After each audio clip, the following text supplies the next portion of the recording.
ایک شہر میں ایک عجیب سا عرف تھا، عجیب سا اس کا ایک اصول تھا کہ ہر سال وہ اپنا ایک بادشاہ چنتے تھے، مگر اس کا طریقہ یہ تھا کہ جو پہلا دن سال کا ہوتا تھا شہر کے دروازے میں جو سب سے پہلا بندہ داخل ہوتا تھا ارلی ان دا مارننگ، صبح صبح اس کو پکڑتے تھے اور اپنا بادشاہ بنا دیتے تھے۔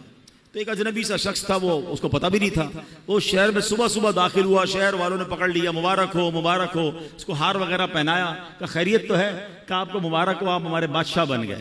کہ کیوں بادشاہ بن گیا؟ کہ ہمارا اصول ہے جو سال کے پہلے دن سب سے پہلے شہر میں داخل ہوتا ہے وہ بادشاہ۔ کہ اچھا تو کتنے ٹائم کے لیے بادشاہ؟ کہ 1 سال کے لیے۔ وہ تھا بڑا عقل مند آدمی، کہتا ہے 1 سال کے لیے؟ کہ ہاں۔ کہ پہلے جو مجھ سے پہلے بادشاہ تھے وہ سارے کہاں گئے؟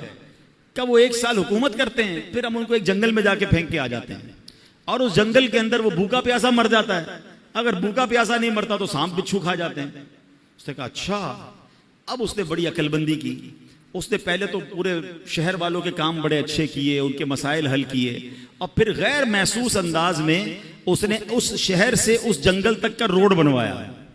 اچھا روڈ بن گیا تو وہاں اس نے لوگوں کو بسانا شروع کیا، آہستہ آہستہ کھانے پینے کی دکانیں بھی وہاں لگا دی۔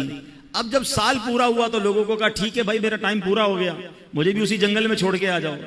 تو جو شہر کے بڑے لوگ تھے انہوں نے کہا آپ بڑے سمجھدار ہیں، آپ نے اس جنگل بیابان کو بھی شہر بنا دیا، ادھر بھی جناب اتنی رونق کر دی کہ ہم آپ کو ادھر بھی لے کے جائیں گے تو آپ کو کوئی پرابلم نہیں ہوگی۔ ہمیں ایسے ہی عقل مند بادشاہ کی ضرورت تھی، اب ہم سب نے مل کر فیصلہ کیا ہے آپ ہی ہمارے بادشاہ رہیں گے۔